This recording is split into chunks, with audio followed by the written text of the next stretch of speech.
Lamentablemente también hemos sido algo pasivos respecto al sistema previsional y seguramente lo vamos a ir viendo a lo largo de la presentación, dado que hay una serie de elementos que son necesarios, considerando que cada uno de nosotros tiene que tomar decisiones constantemente dentro de un sistema y lamentablemente a veces no tenemos la mejor información o la colaboración o el propio sistema nos induce a tomar decisiones quizás no informadas y por lo tanto con una alta probabilidad de que sean decisiones erradas. Bajo esa lógica vamos a ir resolviendo algunos elementos que nos parecen interesantes ir conversando con ustedes y por supuesto les dejo el espacio para las consultas. De alguna manera nosotros hemos hablado que esta es una especie de mesa de tres patas. Cuando hablamos de las pensiones hablamos por supuesto de las pensiones de vejez, también de las pensiones de invalidez, pero también de las pensiones de sobrevivencia. Ojo con los conceptos porque por ahí no nos suenan tan comunes cuando hablamos de pensión de sobrevivencia, pero en rigor una pensión de sobrevivencia es la pensión que yo dejo al morir. Las abuelitas a lo mejor por ahí le dicen Montepío, la pensión de orfandad, la pensión de viudez, es el mismo concepto. La pensión de sobrevivencia es la que yo le dejo a mi entorno, a mi grupo familiar cuando muero. La pregunta inmediata es, bueno, ¿quiénes son beneficiarios de pensión de sobrevivencia? Y ahí entramos en una discusión que es también interesante respecto a que hoy día son beneficiarios siempre y cuando mi cónyuge estemos formalizadamente casados, tengamos un vínculo matrimonial. Nuestros hijos también son beneficiarios siempre de pensión de sobrevivencia hasta los 18 o hasta los 24 años. ¿Qué es lo interesante de esto? Que por ahí se entiende que cuando yo convivo, mi pareja no necesariamente es beneficiario de pensión de sobrevivencia. Y eso efectivamente es así, pero tendríamos que acotarlo, dado que existe una figura que es el padre o la madre de hijo de filiación no matrimonial, que tiene que ver con yo puedo vivir con una persona, tenemos un hijo en común y por el hecho de tener un hijo en común yo me puedo convertir o me convierto en beneficiario de pensión de sobrevivencia. Por lo tanto ahí tenemos varios elementos, tenemos el cónyuge, cuando estamos casados siempre seremos beneficiarios de pensión de sobrevivencia y cuando convivimos, eventualmente y hoy día, mientras no existan cambios legales en la estructura, el concepto de lo que entendemos por familia, hasta hoy día, si yo tengo un hijo, me podría convertir bajo esta figura de padre o madre de hijo de filiación no matrimonial. Y por ahí también tenemos un elemento que mucha gente tampoco conoce. Respecto a la seguridad laboral, siempre importante, sobre todo para los trabajadores dependientes, recordar que el seguro es de cargo del empleador. Y ahí vamos a hacer una distinción. Yo cuando pago la FP y pago el ahorro previsional, lo hago con recursos propios. Por eso es tan grave que un empleador no pague las cotizaciones previsionales. ¿Por qué? Porque los recursos son del trabajador. Y cuando yo le doy un uso diferente a recursos que no me pertenecen, finalmente estamos hablando de un delito. Y es ahí la gravedad de por qué los empleadores cuando no pagan las cotizaciones previsionales cometen esta falta y podemos hablar directamente de delito. En el caso del seguro de accidentes del trabajo y enfermedades profesionales se paga con recursos del empleador y ahí hacemos la distinción y es clave entender nosotros como trabajadores que ese seguro me da cobertura completa para los accidentes del trabajo, también para las enfermedades profesionales y para los accidentes de trayecto. Ahí, evitando entrar en tecnicismo, yo les puedo asegurar, al menos, que es una información relevante, que cuando yo tengo un accidente de traslado, del trabajo, lo que sea, yo voy a tener un copago cero. Un copago cero significa que yo, por eventualmente medicamentos, por la propia atención médica, una supuesta rehabilitación, traslados, lo que sea, como trabajador, al tener yo esta cobertura, debiese tener siempre un copago cero. Por eso es tan importante y por eso nosotros debiésemos estar constantemente monitoreando que este seguro esté pagado. Ojo con eso porque existen todavía malas prácticas, yo creo que aquí no, pero en algunas empresas que tienden a evitar denunciar los accidentes del trabajo se justifica dado que en la medida que yo tengo mayores tasas de accidente, pago mayor prima. Y al pagar mayor prima, recordemos que es un pago que hace el empleador. Por lo tanto, muchas veces a través de la excusa, y por ahí ocurre mucho en el mundo de la construcción todavía, el trabajador se le dice, ¿sabes qué? No vamos a denunciar esto por la mutual o por el ISL en el caso que corresponda, yo te voy a llevar a una clínica porque vas a tener mejor atención. Eso no nos sirve, finalmente va en desmedro del trabajador. No denunciar un accidente del trabajo o una enfermedad profesional finalmente solo atenta contra el trabajador. Les pongo un ejemplo, cuando yo trabajo en el mundo de la minería, y a lo mejor me expongo a niveles donde existe mucho polvo en suspensión y finalmente voy a tener una silicosis, por ejemplo, la silicosis no me va a dar de un día para otro. Y en la medida que yo no la voy denunciando, no la voy controlando, no voy a tener un historial que me permita después respaldar y decir, oye, esta es una enfermedad profesional. En la medida que yo no las vaya denunciando, insisto, siempre va a ir en desmedro del trabajador. Lo mismo con una fractura, con lo que sea. Yo hoy día puedo tener una fractura, me pueden poner un yeso, pero eso a mí 2 años, 1 año después, se me podría complicar. Y si yo ya no estoy trabajando, o si yo no tengo cómo respaldar que eso fue o por ocasión del trabajo, no voy a tener los respaldos suficientes y voy a tener que yo incurrir en gastos directos. Por lo tanto, clave dentro de esta estructura, los accidentes del trabajo también. Salud, siempre es necesario mencionarlo, pese a que la mayoría de nosotros lo conocemos, mucho más el sistema de salud que, por ejemplo, el sistema de pensiones. Yo les decía al comienzo, cada uno de nosotros tiene que tomar decisiones constantemente. Entre ellas, por ejemplo, elegir un sistema de salud, FONASA o ISAPRE. Yo ahí tengo que elegir alguna de las dos alternativas. ¿Cómo elijo hoy día? Lamentablemente, por información que no necesariamente es correcta. Ustedes seguramente saben, a mí cuando yo me voy a afiliar a una ISAPRE, no me sirve el dato.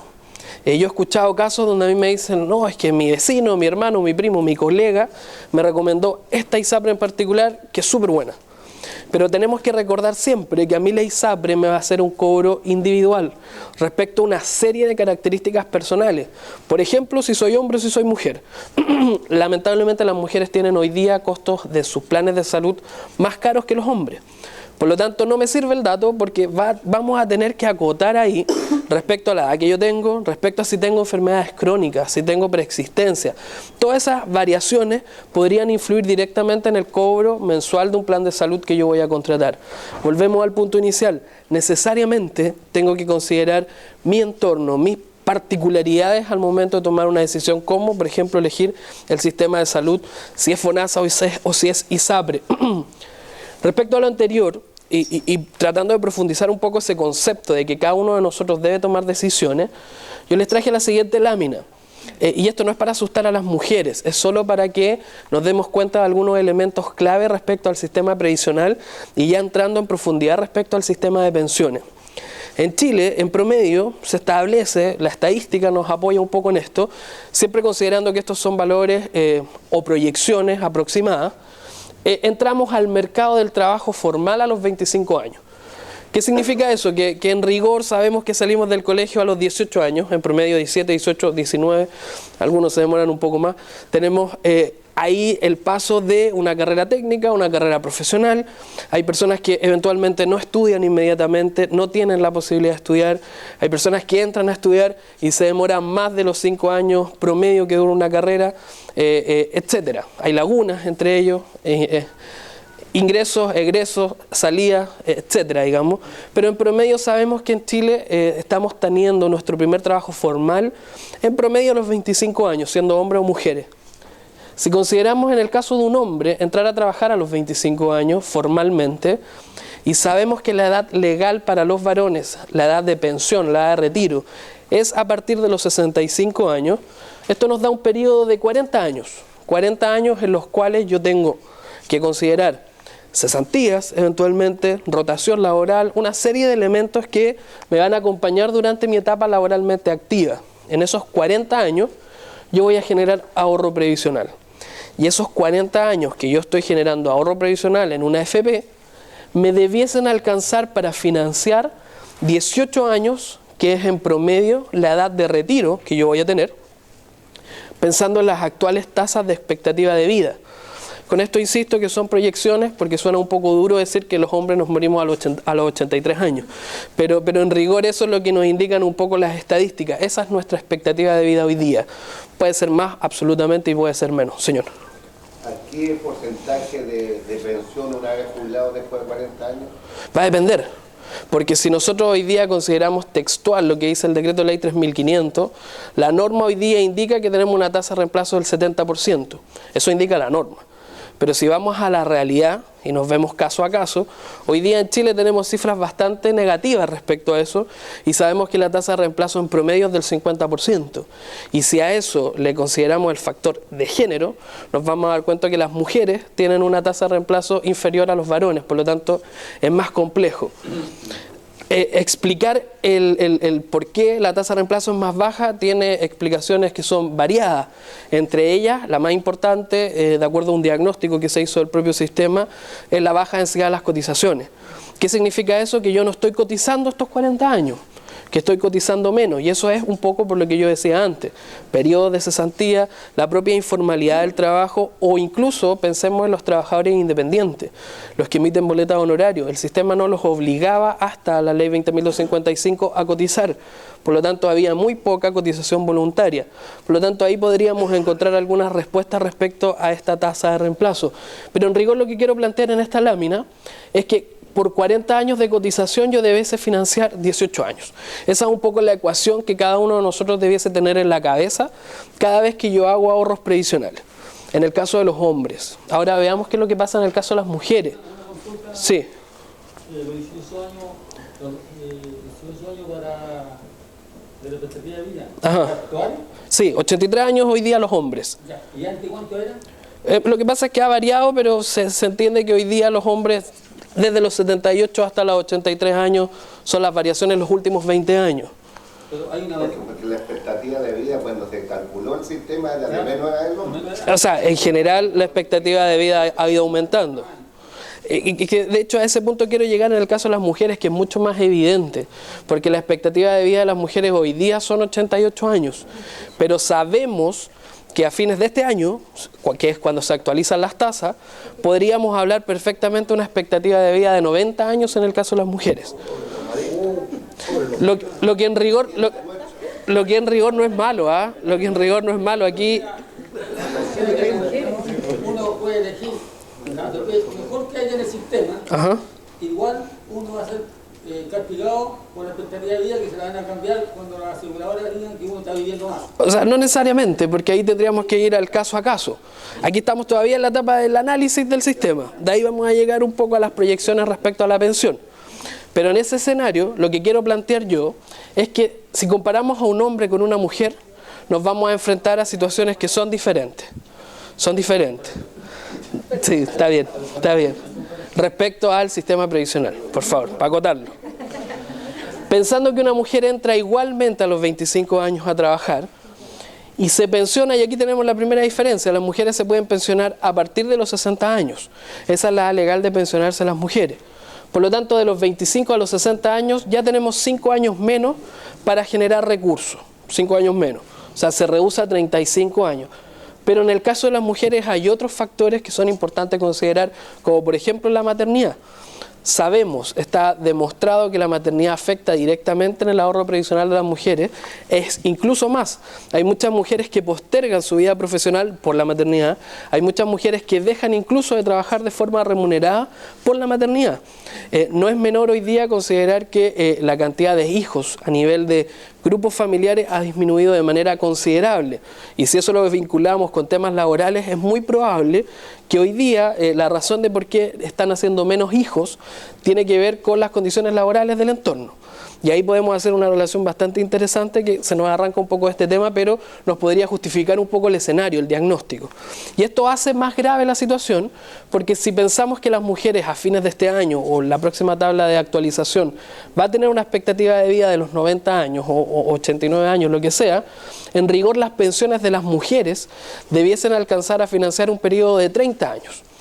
Por lo tanto, tenemos dos variables acá que son negativas. Uno, que el tiempo de ahorro es menor y que además viven más tiempo, ¿ya?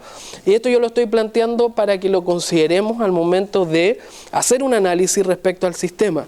Cuáles son las herramientas que nosotros tenemos, pero también cómo está el escenario respecto al sistema de pensiones. Yo tampoco voy a hacer oídos sordos a las críticas del sistema, porque hoy día todo el mundo, de manera transversal, tiene críticas del sistema previsional que son todas válidas. Hoy día el objetivo de la reunión es un poco entenderlo cómo funciona, y en esa lógica ir sacando cada uno de nosotros algunas explicaciones y proyecciones también. Pero en esa estructura lo importante y lo central es definir que hay diferencias significativas entre los hombres y las mujeres. Por lo tanto, hombres y mujeres deben enfrentar el sistema previsional también de manera diferente. No es menor que las pensiones de sobrevivencia, que las mencionábamos antes, significativamente van a ser mayores beneficiarias las mujeres, porque sabemos que los hombres nos morimos antes. Pero hoy día existe una diferencia también en el seguro de invalidez y sobrevivencia, por ejemplo, que también se acota a estos costos asociados al seguro, porque es en el fondo castigar a las mujeres cobrarles lo mismo por un seguro que ocupan menos. Tiene que ver mucho con el valor de la prima respecto al uso del seguro. Si las mujeres lo usan menos, deben pagar menos. Hoy día en rigor pagamos lo mismo, pero las diferencias van directamente en la cuenta de capitalización individual de las mujeres, que eso busca que el ahorro previsional aumente un poquito por ahí. El bono por hijo, las propias pensiones de sobrevivencia y otras medidas lo que apuntan es a mejorar las condiciones de la mujer en particular. Pero este es un poco el diagnóstico y por qué yo los invito a pensar este sistema desde la perspectiva individual primero, al momento de tomar las decisiones. ¿Para qué existe un sistema de pensiones? Ya lo decíamos antes, a nosotros es muy difícil comunicacionalmente hablar de pensiones sin que automáticamente la gente asocie las pensiones con los adultos mayores. ¿Qué pasa cuando yo tengo un accidente del trabajo, cuando tengo algún grado de invalidez y tengo menos de 65 años? Ahí entran y operan estos seguros que me dan protección y me aseguran una pensión en el caso de estas variables o siniestros que me pueden ocurrir. Por lo tanto, hablar de pensiones va desde la etapa laboralmente activa, podríamos decir desde los 18 años en adelante, hasta los 65 años, en el caso de los hombres, 60 las mujeres, y de ahí hacia arriba hablar de pensiones de vejez. Pero el concepto pensión nos podría acompañar de manera continua cuando yo estoy generando cotizaciones previsionales, cuando tengo riesgos, cuando estoy trabajando. Por lo tanto, eso es un poco la explicación y tratar de reforzar el concepto de las pensiones. Acá ya entramos a la definición del sistema de pensiones en particular, el cual tiene 3 pilares. Y de cada uno de estos pilares tiene, por así decir, una definición y un campo de acción diferente. Dentro de esta estructura de pensiones, nosotros hablábamos de pensiones de vejez, invalidez y las pensiones de sobrevivencia, que son en caso de muerte del afiliado. El primer pilar, que es el pilar donde vamos a encontrar las AFP, donde vamos a encontrar el ahorro previsional, es el pilar obligatorio o pilar contributivo, que tiene varias características, entre ellos que es obligatorio para los trabajadores dependientes. O sea, cada vez que yo tengo un empleador, estoy obligado a generar cotizaciones en el sistema. Y es voluntaria para los trabajadores independientes y los afiliados voluntarios. Quiero detenerme un poco con los trabajadores independientes, porque hablar de trabajadores independientes es hablar de un mundo, digamos, de un universo de trabajadores súper amplio.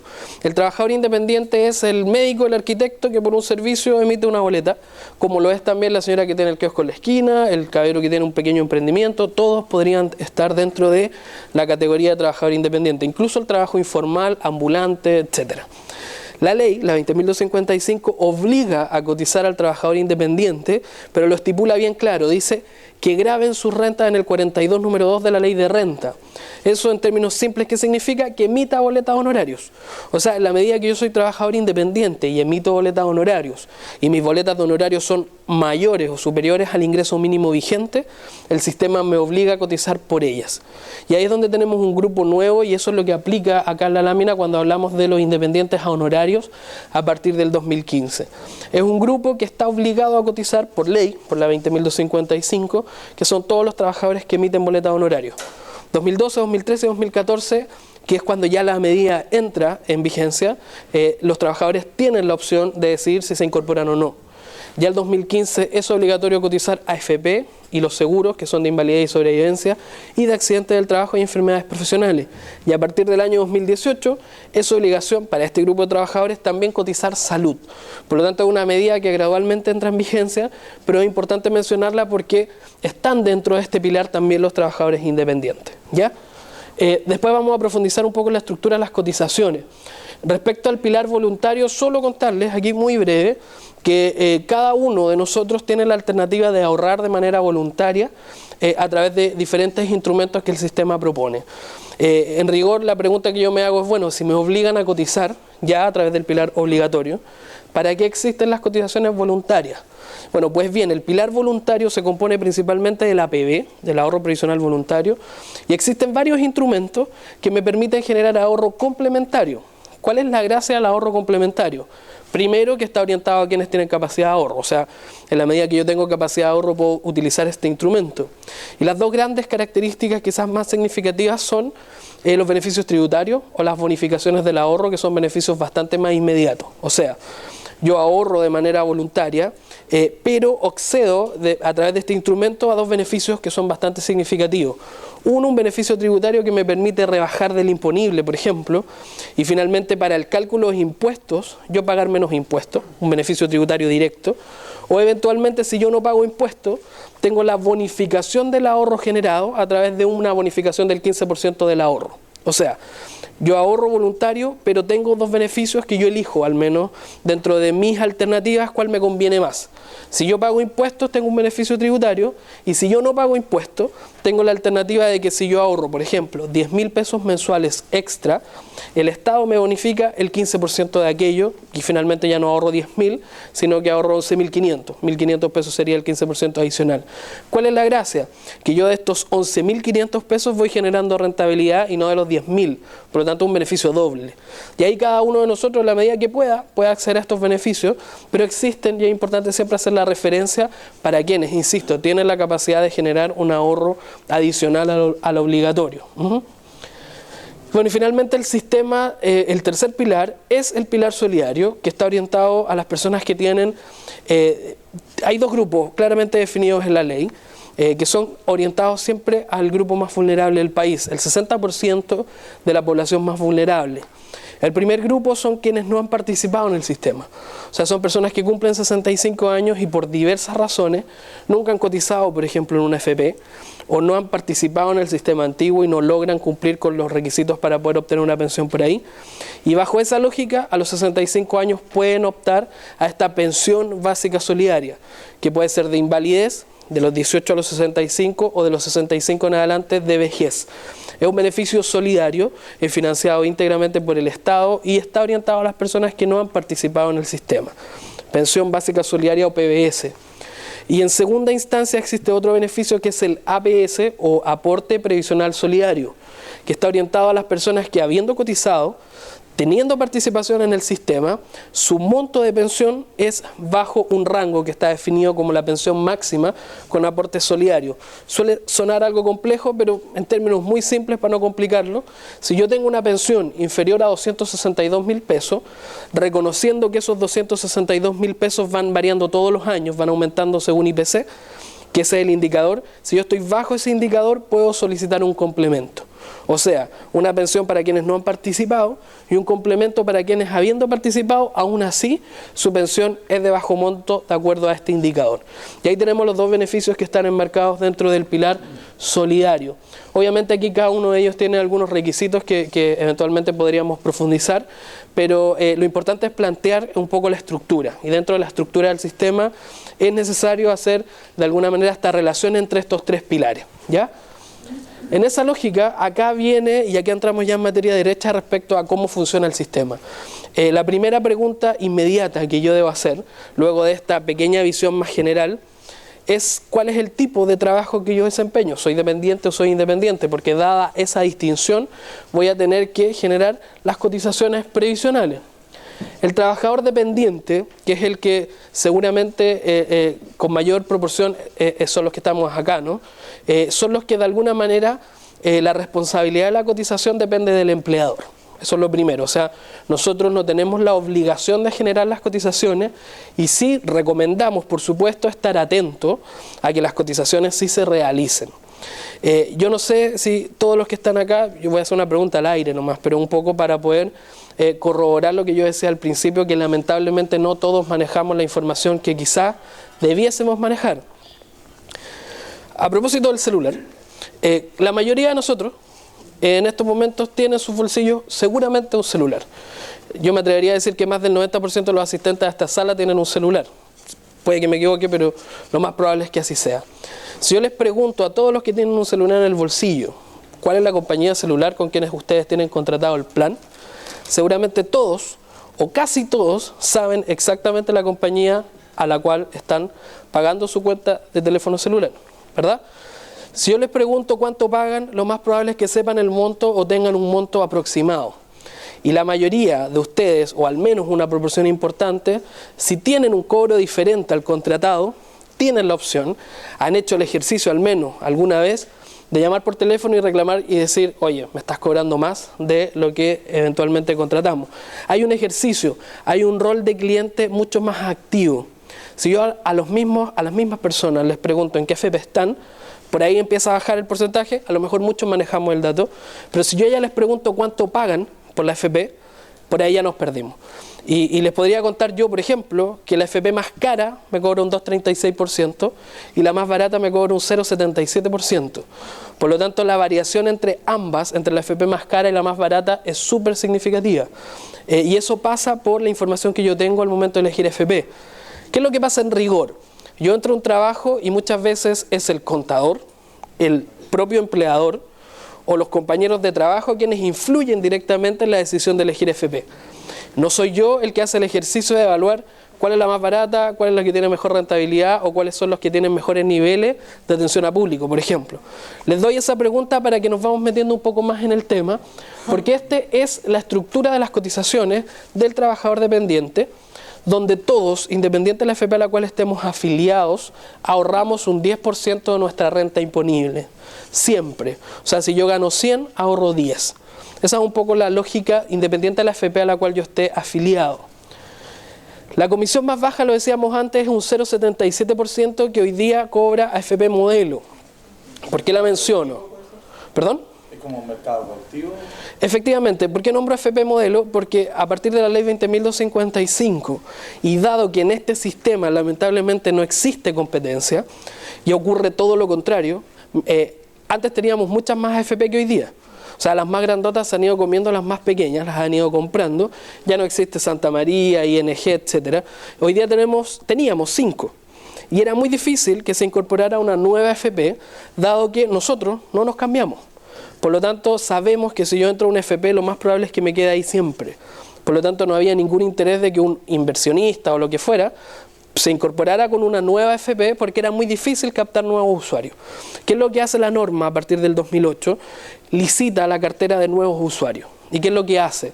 Plantea que todos los afiliados nuevos al sistema, los que no han cotizado nunca, se van automáticamente a la AFP que gana una licitación. ¿Y cómo gano la licitación? Ofreciendo el cobro de comisión más bajo. ¿Y por qué? Porque cuando yo no tengo ahorros previsionales, lo más importante es el cobro de comisión. Ni siquiera todavía la rentabilidad, porque no tengo nada que rentabilizar. Por lo tanto, el indicador clave ahí es la comisión de administración. En esa lógica, AFP Modelo es la más baja, que nos cobra un 0,77, y hay que considerar eso dentro de la estructura de descuentos legales. En el caso de FONASA, ustedes saben, yo pago el 7%. Si estoy en una ISAPRE, el porcentaje va a ser diferente. Lo decíamos antes, hombres y mujeres tienen cobros diferentes de acuerdo a un montón de variables. Y bueno, en este caso la cotización del seguro de cesantía, que es mixta, que es híbrida, que la pago yo y mi empleador, para estos efectos hay que considerar que el trabajador paga el 0,6% para efectos de la cotización del seguro de cesantía.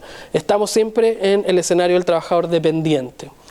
El empleador es responsable, con sus recursos, de cubrir el seguro de invalidez y sobrevivencia, que es un 1,26% para hombres y mujeres, recordándoles que las mujeres tienen un descuento en el pago de esta prima, que anualmente se deposita en la cuenta de capitalización individual de acuerdo a las tasas de siniestralidad, de cuánto ocupa el seguro de invalidez y sobrevivencia a la mujer. Por lo tanto, ahí hay un elemento...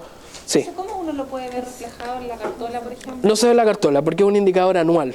La administración del seguro, los seguros de invalidez y sobrevivencia también se licitan. ¿Sí? Por lo tanto, la empresa que se lleva la licitación cobra el 1,26 para hombres y mujeres. Y una vez al año se determina el cálculo y eso ingresa una vez al año. Por lo tanto, nosotros, la cartola nos llega cada 4 meses, es cuatrimestral. Nosotros debiésemos ver la primera cartola del año, el indicador del año anterior. Vamos a entrar un poquito más adelante en el detalle de la cartola porque es un instrumento que nos parece importante también mencionar. 1.26 seguro de invalidez y sobrevivencia para hombres y mujeres, con la salvedad, insisto, de que las mujeres de ese cobro hay una proporción que se devuelve, por así decir, a la cuenta de capitalización individual. El 0.95 es el porcentaje base de accidentes del trabajo y enfermedades profesionales. La prima de este seguro es un tanto compleja porque se complementa. Todos hoy día, la mayoría de los trabajadores que no tenemos un riesgo evidente asociado a nuestra actividad laboral, pagamos un 0.95. Pero si mi actividad tiene algún nivel de riesgo, voy a pagar un complemento. Por ejemplo, los pirquineros independientes pagan el tope. Los trabajadores de taxi, por ejemplo, ocupan un porcentaje mayor. El tope son 3,7, el cobro final de este seguro. Por lo tanto, va a depender de mi actividad económica. Pero es un 0.95 base y este pago lo hace siempre el empleador. Es responsabilidad del empleador cubrir estos costos. Y el complemento del seguro de cesantía, que también tiene un aporte ahí del empleador. Si yo soy independiente, es decir, no tengo un empleador, emito boletas de honorario y me obliga el sistema a cotizar, debo asumir la totalidad del pago de las cotizaciones. O sea, si yo soy independiente, voy a tener que asumir el pago de los dos seguros. Lamentablemente acá no existe un aporte patronal porque el patrón o eventualmente el empleador no existe. Por lo tanto, ahí la estructura de descuento es completa respecto al total imponible. Un dato no menor del independiente es que se considerará el total imponible el 80% del valor del valor total de las boletas al año, digamos. O sea, si yo emito 12 boletas, el monto total de las boletas voy a tener que considerar el 80% y ese será mi total imponible para efectos del cálculo de las cotizaciones previsionales, ¿ya? Entonces, bajo esa lógica, nos quedamos con estos dos indicadores. El 10% es el ahorro y el X% es el porcentaje que me cobra la AFP.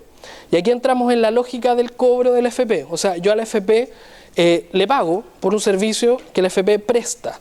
Y ese cobro va a depender de la AFP que yo elija. Sabemos que AFP Modelo es la más barata, sabemos que AFP, que Plan Vital es la más cara, que me cobra un 2.36, pero yo tengo libertad absoluta de cambiarme a la que yo decida. O sea, las personas que hoy día están en Modelo no es un universo de trabajadores cotizantes que finalmente no se pueden mover. Yo me puedo ir a Modelo, como de Modelo yo también me podría cambiar a cualquier otra. Un dato acá no menor, hasta octubre del año 2008 el cambio de AFP tenía costo. Seguramente más de alguno de los que está acá puede recordar que era común que afuera de las empresas, de los lugares donde había muchos trabajadores agrupados, llegaban promotores y promotoras. Las promotoras, siempre chicas muy guapas, no sé los promotores, pero hacían una oferta respecto al cambio de AFP. Y a uno le decían, señor, yo lo cambio de AFP y le entrego un regalito. Regalitos que iban desde equipos de fútbol, equipos de fútbol, el equipamiento, para equipos de fútbol, televisores portátiles, dinero, etcétera. Existía una serie de incentivos que invitaban al trabajador a cambiarse a AFP. A partir del 1 de octubre la norma elimina el cobro por cambio de AFP, o sea, y eso es súper importante entenderlo. Yo hoy día me puedo cambiar las veces que yo quiera y sin pagar un peso. Y el cambio lo hago con la AFP a la cual me voy a cambiar. O sea, si yo estoy en Plan Vital, que es la más cara, y me voy a cambiar a AFP Modelo, que es la más barata, voy y hago el trámite en AFP Modelo. No paso por Plan Vital en ningún caso, ¿ya? Por lo tanto, de octubre hacia atrás teníamos una lógica bastante diferente, porque si bien a mí me entregaban un regalo, me entregaban lo que fuera, dinero incluso, pese a que no estaba permitido entregar incentivos en dinero, el tema estaba en que el trabajador muchas veces no sabía que del propio fondo de pensiones él pagaba la comisión de cambio. Y ese pago era mucho más alto que seguramente el regalo que le estaban entregando por este cambio. Por lo tanto, eso cambió a partir de octubre y ahí se mejoró un poco la lógica de cambio de AFP. ¿Ya? Dígame. La consulta, ¿qué se Sí. entiende por administrar? Porque para el común resulta Difícil, sí. difícil explicar que administran tu plata, la trabajan la plata y además te cobran por eso. Sí, sí. ¿Qué se entiende por administrar? Lo vamos a ver un poquito más adelante en 2 láminas más, ¿ya? Primero me quiero quedar con el cobro, que es lo que nos cobra la AFP. La AFP me va a cobrar siempre una comisión de administración. Esa comisión me la va a cobrar, y aquí también es importante el dato, me la va a cobrar cada vez que yo tenga movimientos. O sea, si yo hoy día cotizo, la cotización asociada me va a generar un descuento que es el cobro. Si yo no pago cotizaciones en 1, 2, 3 meses por cesantía o por lo que sea, la AFP no me va a cobrar, no me debe cobrar ningún peso. O sea, el pago siempre va a ser en función de que exista algún tipo de movimiento. Eso es lo primero. Lo segundo es que las AFP están reguladas y están reguladas por la Superintendencia de Pensiones.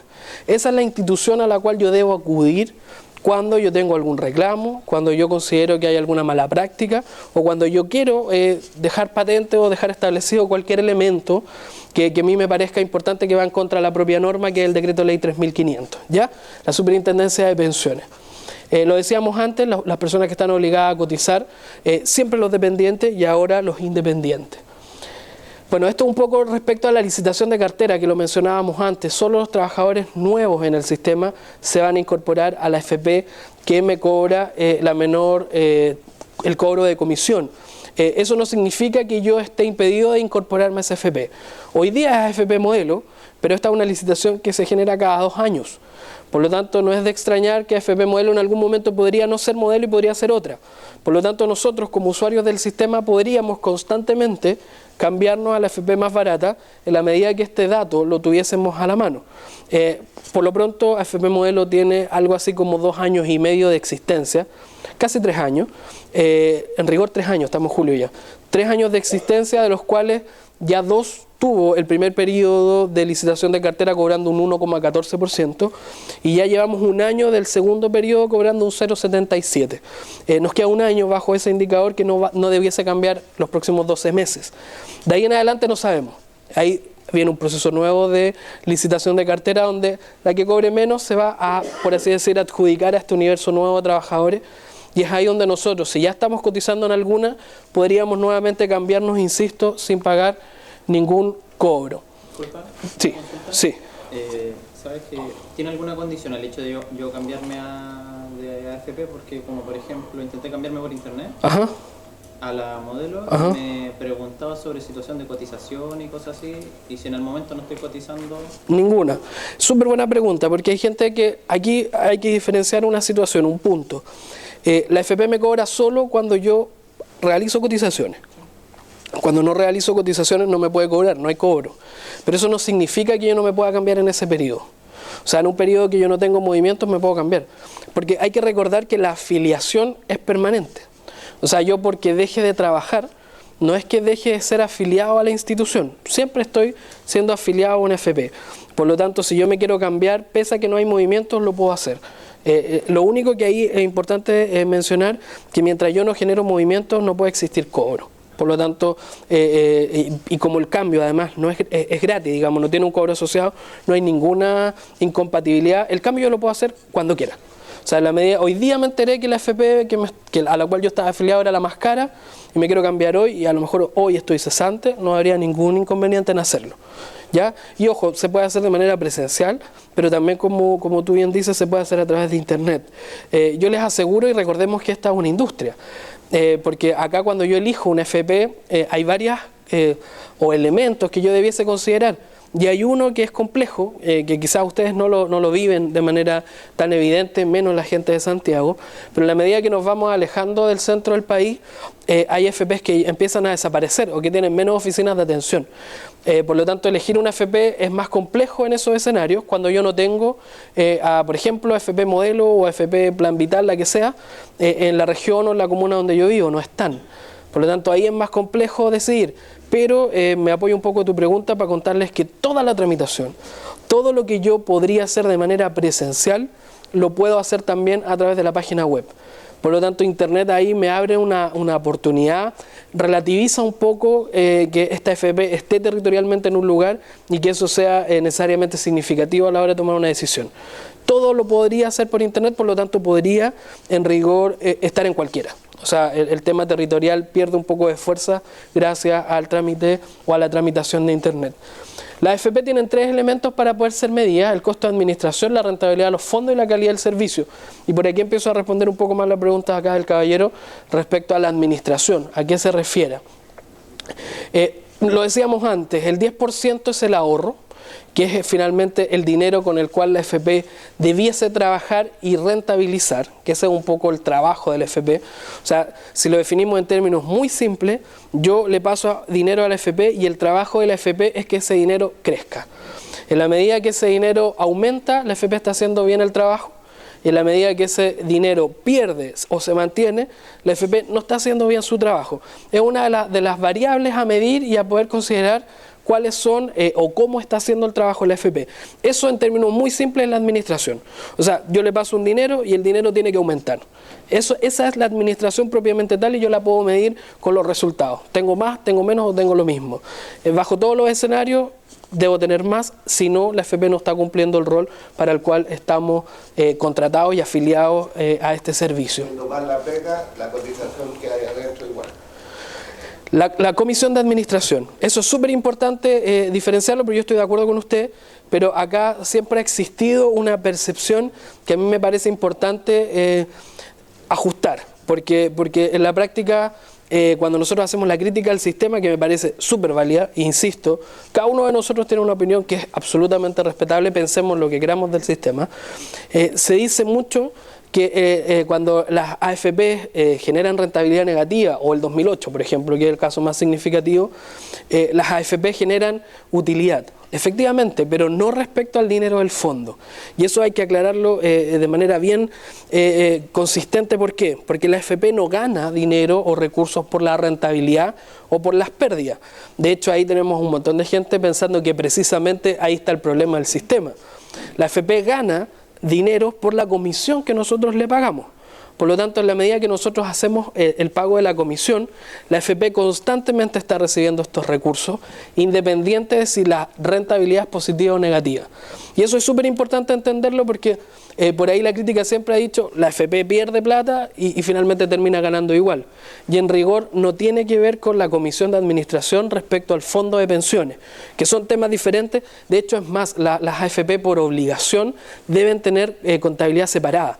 La contabilidad del fondo, que son los ahorros de los trabajadores, versus la contabilidad del funcionamiento administrativo, financiero de la propia AFP, que es donde van los recursos de los trabajadores.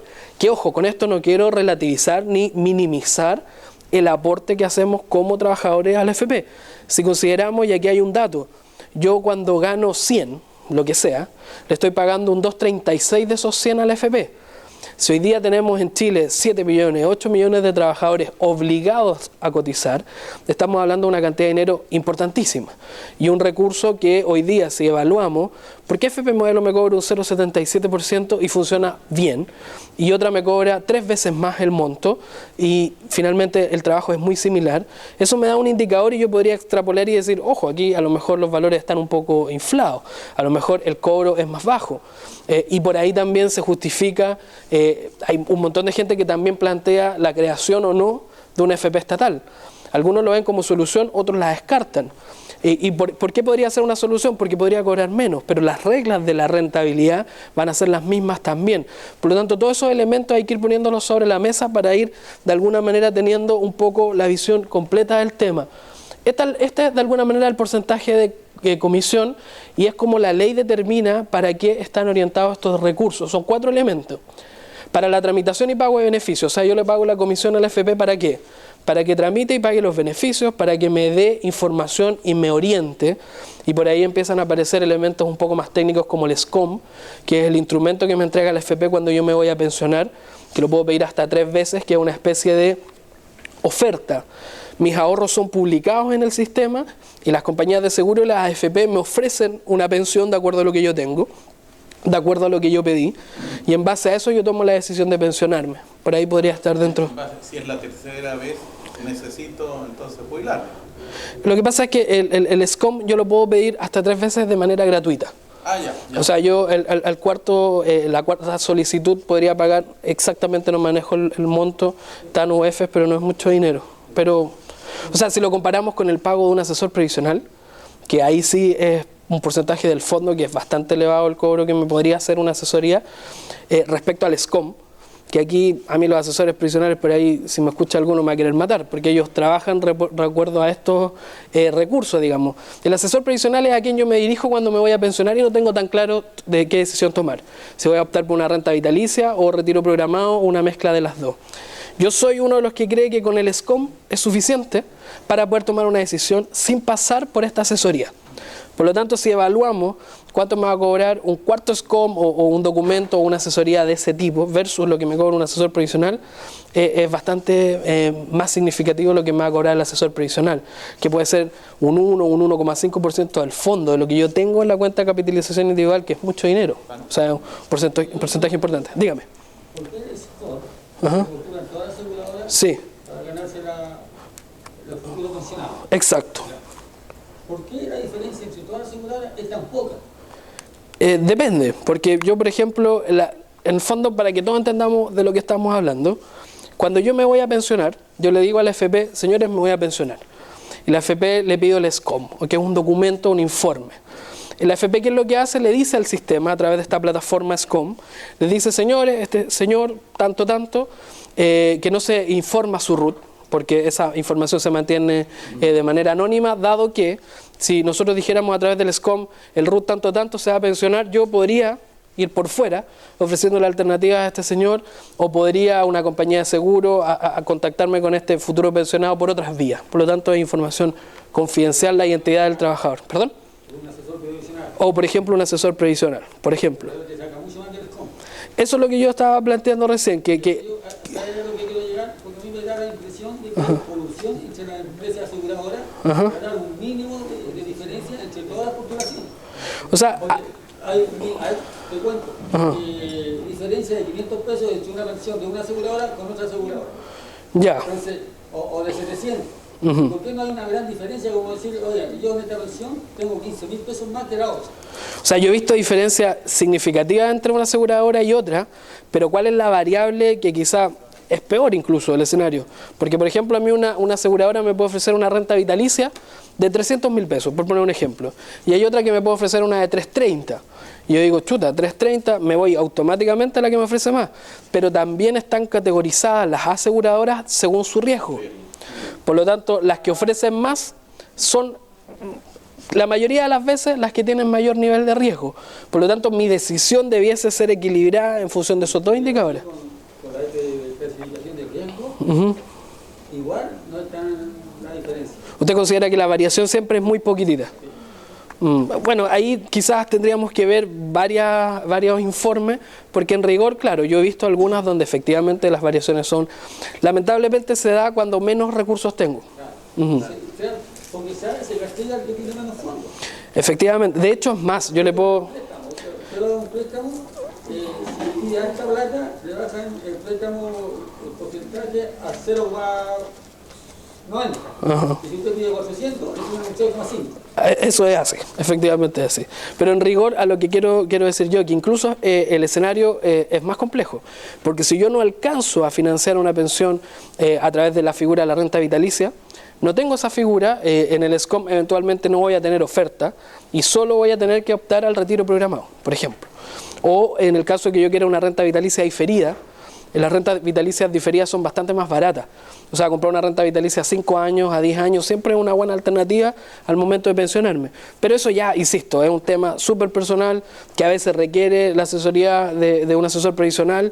Eventualmente no solo el SCOM es suficiente. Ahí cada uno de nosotros podría tomar una decisión. Pero en rigor la administración es para tramitación y pago de beneficios, información y orientación, la inversión de los ahorros, que es hacer crecer los recursos, y la administración de la cuenta, que en rigor pasa por tener estos recursos asociados a una cuenta, emitir la cartola, etc. Estos son los pagos y esta es un poco la foto de cómo funciona el sistema hoy día. La FP más barata, lo decíamos antes, Modelo. La segunda es AFP Habitat, que cobra un 1,27%.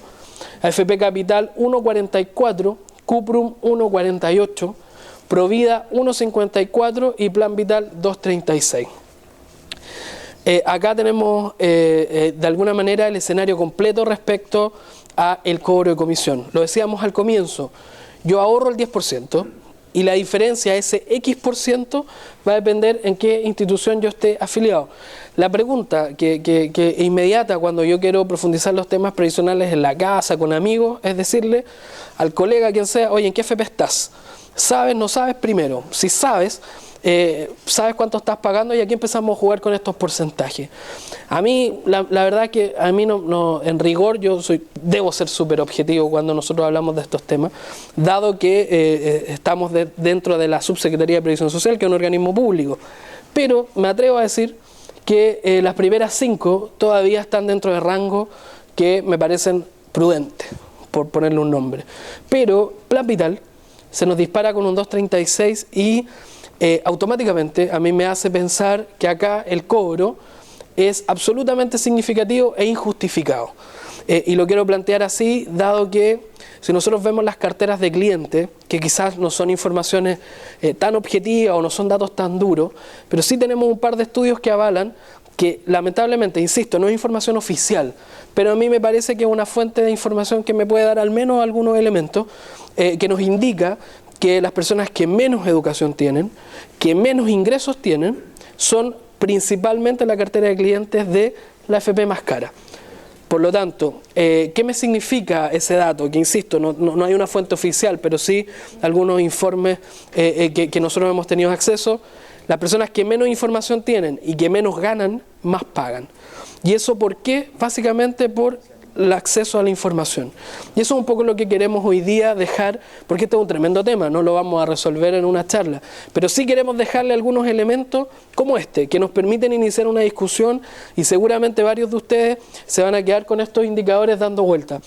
Insisto, yo para elegir FP tengo que considerar 3 variables: la rentabilidad, el cobro de comisión, que es este, y el factor territorial o la calidad de atención. Si yo me olvido de la calidad de atención y del factor territorial, porque lo puedo hacer a través de internet, donde todos son iguales, donde ahí tenemos una igualdad, un empate, por así decir, cuando yo empiezo a revisar la rentabilidad y me doy cuenta que efectivamente existen diferencias, pero a la hora de ver esas diferencias nos empezamos a dar cuenta que son muy marginales, que eventualmente hay algunas FP donde me ofrecen mejores indicadores en el fondo A, otras en el fondo B, pero aún así son diferencias más chiquititas o muy pequeñas todavía. La verdad que este factor, que es el cobro, toma mucha fuerza, y lamentablemente es una de las informaciones que la mayoría de los trabajadores no conoce. Por lo tanto, los invitamos un poco a tomar estos elementos a la hora de elegir FP o de tomar la decisión de cambio. Insisto, esto es un indicador que de alguna manera yo se los puedo asegurar hasta la próxima licitación. Por lo tanto, hoy día tampoco me corresponde decirles que FP modelo es la mejor alternativa, porque en la próxima licitación nosotros no sabemos cómo se va a comportar el mercado.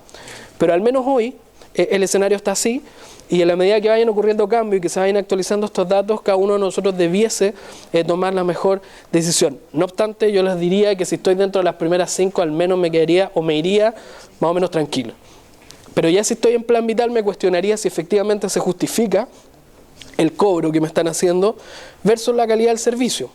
Porque en rigor yo podría decir, perfecto, pago más, pero la rentabilidad de Plan Vital es increíble, por lo tanto justifica. Ese hoy día no es el escenario, por lo tanto la pregunta ahí o la tarea para la casa, digamos. Acá tenemos un poco la proyección respecto a las diferencias entre la FP más barata y la más cara, 2.36 versus 0.77. La diferencia real es un 1,59%. ¿Por qué quisimos destacar esa proporción, ese porcentaje? Porque cuando yo me cambio de la FP más cara a la más barata, tengo un incremento en mi remuneración líquida de ese 1,59%. Es plata que no pago y que vuelve al bolsillo. Por lo tanto, si nos queremos poner más o darle un poco más de cuantificación a este indicador, yo les voy a contar que si yo gano 500.000 pesos al año, yo por cambiarme a FP me estoy ahorrando 95.400 pesos. Por lo tanto, si le empezamos a dar números, nos podemos dar cuenta que las diferencias sí son significativas. ¿Por qué? Porque nosotros teníamos antes una estrategia bastante más tímida frente a estas diferencias de cobro, y cuando a la gente nosotros le decíamos, no, yo pago un 1,27 y la más cara 2,36, con los porcentajes la gente por ahí no hace el clic y no se da cuenta que efectivamente puede ser una diferencia importante. En Santiago esto sirve mucho. nosotros les decimos a la gente que cambiarse de la FP más cara a la más barata le alcanzaría, por ejemplo, para 159 pasajes en Transantiago. Si eso nosotros lo proyectamos al cálculo o a los gastos mensuales de cualquier trabajador, 159 pasajes en Transantiago, uno automáticamente saca la calculadora y uno dice, a ver, chuta, voy a cambiar a lo mejor. Puede ser una opción cambiarme a FP. ¿Por qué? Porque esos recursos van directamente al bolsillo del trabajador.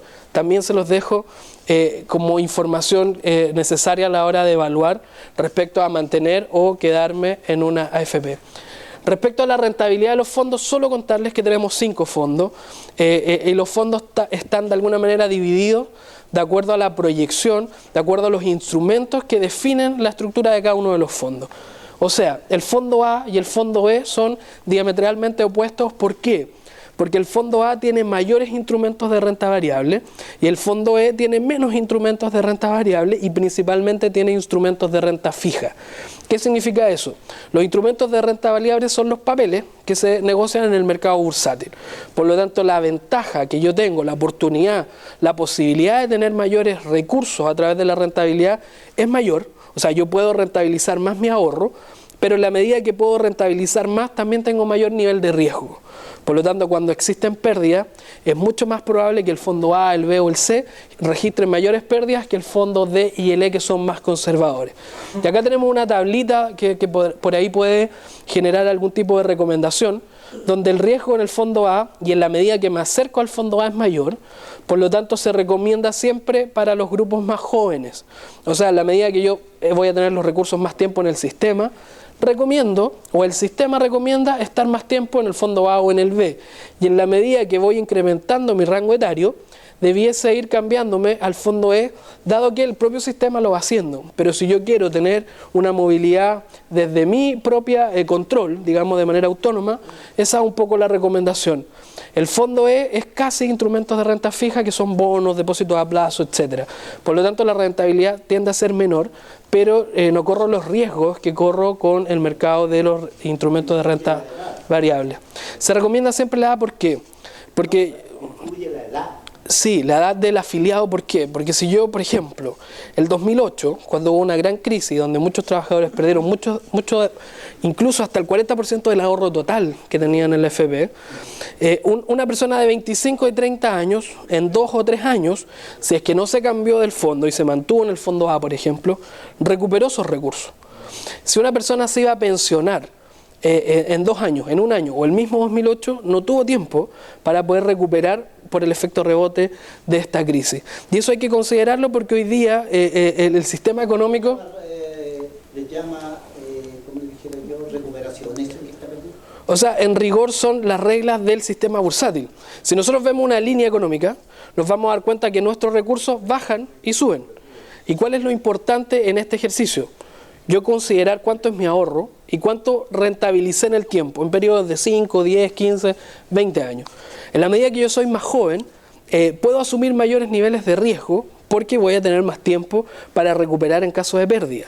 Ahora, eso no significa que yo a lo mejor en este sistema no esté de acuerdo con el riesgo y me quiera quedar a lo mejor siempre en el fondo E, generando una rentabilidad fija, por ejemplo. El sistema lo permite. El tema está en que no todos nosotros tenemos la información suficiente a lo mejor para poder cambiar nuestros recursos. Si usted me pregunta a la gente que perdió dinero en el 2008, efectivamente perdió y recuperó, tendríamos que revisarlo caso a caso, dado que hay gente que efectivamente no recuperó. O hay gente que efectivamente recuperó y hoy día hay personas que lograron incluso saltarse ese periodo cambiándose de fondo. Existen instituciones como Felices y Forrado y como otras instituciones que me entregan asesoría respecto al movimiento de mis recursos y por ahí hay varios que han tenido buenos resultados, pero también nos vamos a encontrar con personas que no han tenido buenos resultados. Por lo tanto, aquí es bien complejo recomendar o tomar una posición respecto a la generalidad, porque no la vamos a encontrar. Es una visión muy particular y muy caso a caso, ¿ya? Bueno, pero eso un poco respecto a los multifondos. Respecto a la cartola, clave revisarla. Yo sé que todos nosotros la cartola nos llega cada 4 meses, Y sabemos qué es lo que pasa con la cartola. O sea, nosotros lo sabemos porque también nosotros lo hacemos, lo hemos hecho. Por ahí yo he visto algunas manchadas con la taza de café, es la primera que se va a la basura entre medio de las deudas. La invitación es abrir la cartola. ¿Por qué? Porque en la cartola primero me podría dar cuenta si efectivamente mi empleador me está realizando las cotizaciones. Por ejemplo, en el caso de que mi empleador no me está pagando las cotizaciones, yo debo denunciarlo. Y la primera denuncia la tengo que hacer en la FP.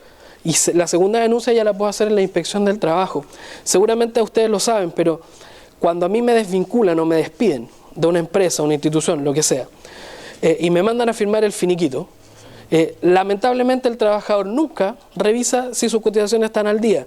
Si lo hiciera, podría, por ejemplo, y esto a lo mejor varios de acá lo manejan, pero si a mí me desvinculan y yo tengo deuda previsional, yo a mi empleador lo denuncio y mi empleador está obligado a saldar la deuda y mientras no salde esa deuda no me puede desvincular. O sea, el despido no se puede materializar en la medida que exista deuda previsional. Lo obliga esa denuncia a seguir remunerándome hasta que la deuda esté en cero. Por lo tanto, solo ese tips, solo esa información, podría incluso saberla a través de esta cartola que me llega al correo electrónico, eventualmente a través del correo normal por carta. Señor. ¿Cuánto tiempo que tienen como para poder pagar las cotizaciones? Porque hubo un tiempo en que estuve en cierta empresa y no sé, pasaba... Un periodo de tiempo sin la información y no pago, digamos. Decía, declara, pasaba un mes y después decía pagar. Entonces iban siempre un periodo pasado. Sí. Que la declaraban cuando correspondía, pero después la pagaban. Sí. Súper buena la pregunta. Acá tenemos varias figuras. O sea, todos nosotros debiésemos saber que las cotizaciones vencen el día 13 de cada mes. Y se pagan mes vencido. O sea, yo quiero pagar enero, tengo hasta el 13 de febrero para pagar las cotizaciones de enero.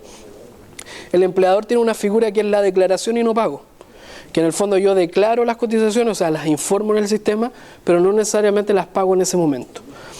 Pueden pasar 180 días respecto al periodo de la declaración y el no pago para que esto se convierta en una infracción, en un delito que yo puedo denunciar en los tribunales laborales. Pero ojo con eso, porque el trabajador independiente tiene un plazo diferente para el pago de las cotizaciones. El independiente, su día de pago no vence el 13.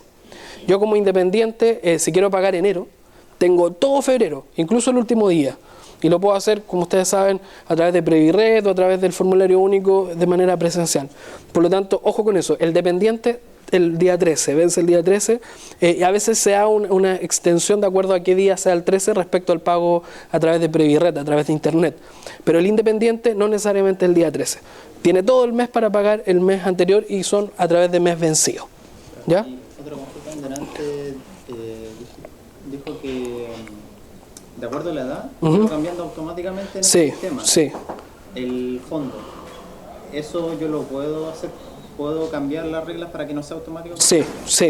El sistema, si usted no hace nada, automáticamente va a ir moviendo y parcialmente los recursos. Pero yo siempre tengo la opción de decirle al sistema, ojo, esto lo voy a administrar yo. Es más, yo podría dividir mis ahorros, el 50% lo podría poner en el fondo A y el otro 50% en el E, por ejemplo. El 40% y el 50%, las cotizaciones nuevas, etcétera. Todas esas variables, el trabajador tiene la posibilidad de realizarlas. Finalmente aquí solamente insistir en que el cambio a AFP no tiene costo, se realiza directamente con la nueva administradora, se puede hacer a través de internet y por supuesto también se puede hacer de manera presencial. Un dato, la página web de la Superintendencia de Pensiones, les invito a que la puedan revisar. ¿Por qué?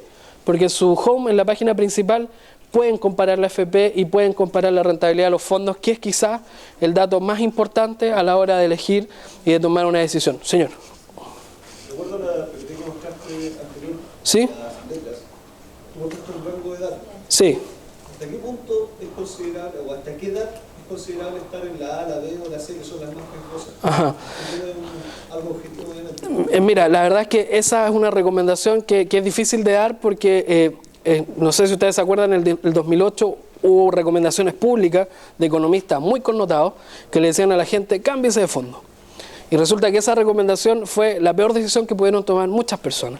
Por lo tanto, hacer recomendaciones individuales, a mí la verdad que me cuesta mucho, dado que lo que yo te pueda decir, tú lo puedes hacer y después podrías no tener los resultados que esperas. En rigor, el fondo A y el B, que son los más riesgosos, se recomiendan en la medida que uno es joven. Y si nos vamos a la proyección de jóvenes, los beneficios asociados a los jóvenes hablan de los 18 a los 35 años. Hasta los 35 años, para efectos de beneficios públicos, somos jóvenes todavía, lo que es una muy buena noticia para varios, me incluyo. Pero en rigor, podemos decir, por ejemplo, y con esto te doy otro dato, de los 18 a los 35 años yo genero el 40% del monto de la pensión final que yo voy a obtener. Por lo tanto, es clave el ahorro temprano. Y es ahí donde yo debiese tomar quizás mayores niveles de riesgo. ¿Qué es lo que pasa en la realidad? De los 18 a los 35 años son los periodos que seguramente tenemos menos cotizaciones. ¿Por qué? Por varias razones. Porque a lo mejor no tengo un trabajo formal, porque cuando soy joven me es mucho más atractiva la opción de trabajar en negro cuando me dicen, oye, te pago 250 lucas, pero sin contrato. Si te hago contrato te voy a tener que pagar el mínimo o te voy a tener que pagar menos. Es muy probable que yo en ese momento diga, prefiero la liquidez por sobre el pago de las cotizaciones, lo que es una muy mala decisión, pero en rigor sabemos que ocurre.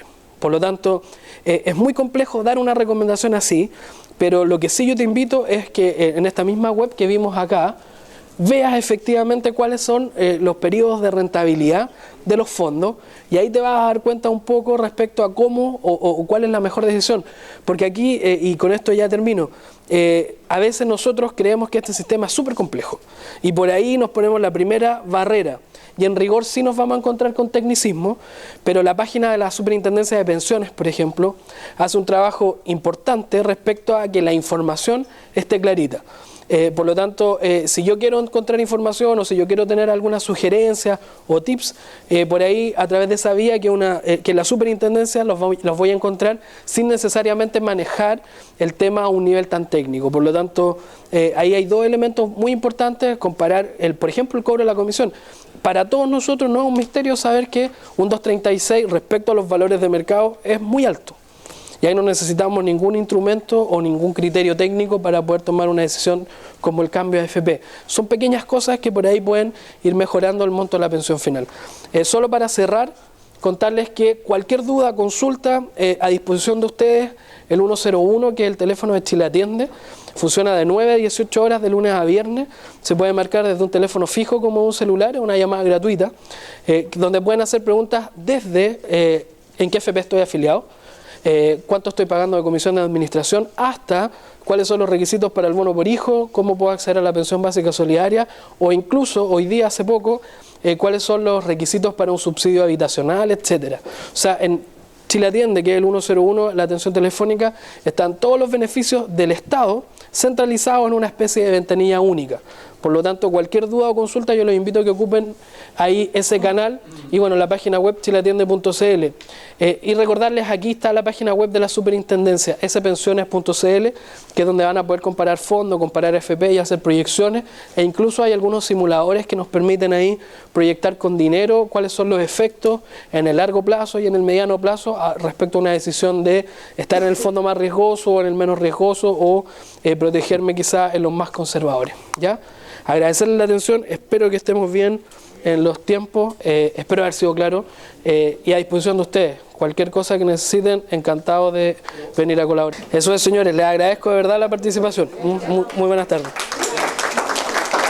Antes de irme, por favor, se me había olvidado, en las carpetas tienen una encuesta. Por favor, si la pueden responder, es voluntario.